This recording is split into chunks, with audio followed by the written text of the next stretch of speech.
one more time, I recommend the public, family and friends, to go during the marathon and try to see them along the race. You get different points. Mira, mira, los mosqueteros. Mosqueteros y piratas. Tenemos una vez que estamos en carnavales también, Okay, we remind you that you can see them along the race, but then come back to us here in Avenida Maria Cristina. We're going to give you all the information about this wonderful race and what happened as well on the head of the race, in the middle, the queue of the race, everything. Bueno, como nos decía Vicky, además vemos a muchísima gente también disfrazada aprovechando la fiesta de carnaval. Mira, se iba a decir tirolés, Vicky. El que nos pasaba en estos momentos para la salida. Mira estos, creo que son polacos.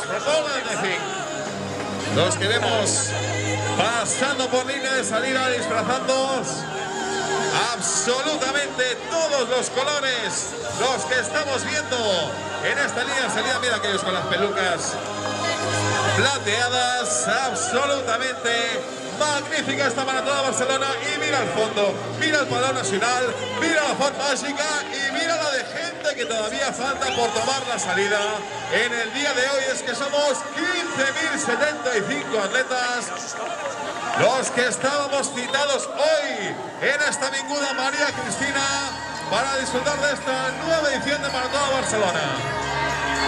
Pues sí, eso parece que es una maratón, una salida mágica, porque mira, tan mágica como la fuente.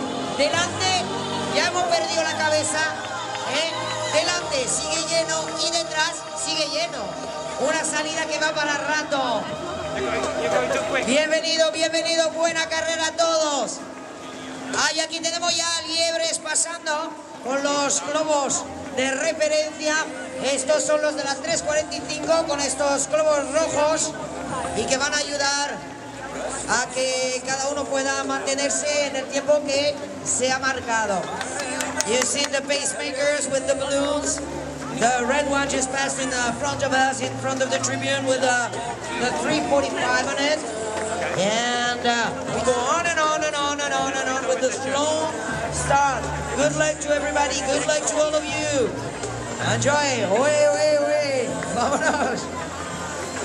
I la gent que ens queda ara i encara per sortir d'aquesta Avinguda Maria Cristina, encara veiem globus per allà baix. Recordeu a tots aquells que esteu buscant marca en el dia d'avui, a tots aquells que avui voleu marcar-vos un objectiu, que us hem posat unes quantes llebres, uns pacemakers, que us portaran al ritme exacte perquè intenteu complir el vostre objectiu. Per tant, si veieu globus de color vermell amb unes hores, ara estem a punt de passar els globus de les 4 hores per la línia de sortida, intenteu enganxar-vos a aquell grup, perquè aquell grup farà la marató en aquestes 4 hores. Per exemple. Pues sí, aquí es el grupo de las 4 horas, el que está saliendo. Ahí los de las 4 horas, suerte, ánimo. Con estos liebres delante, esto está hecho. Solo queda pues 4 horas. Ahí va la cosa. Ánimo, ánimo, vaya, cuánta sonrisa, cuánta sonrisa. So many smiles on the start line. Good luck to all of you. Have a great time. We booked for a great day. Sunny, not too hot, the perfect weather. Enjoy your day. Estoy mirando ahora el crono, 9:30, hace 7 minutos 30 segundos que salían los primeros atletas populares y todavía la de gente que nos...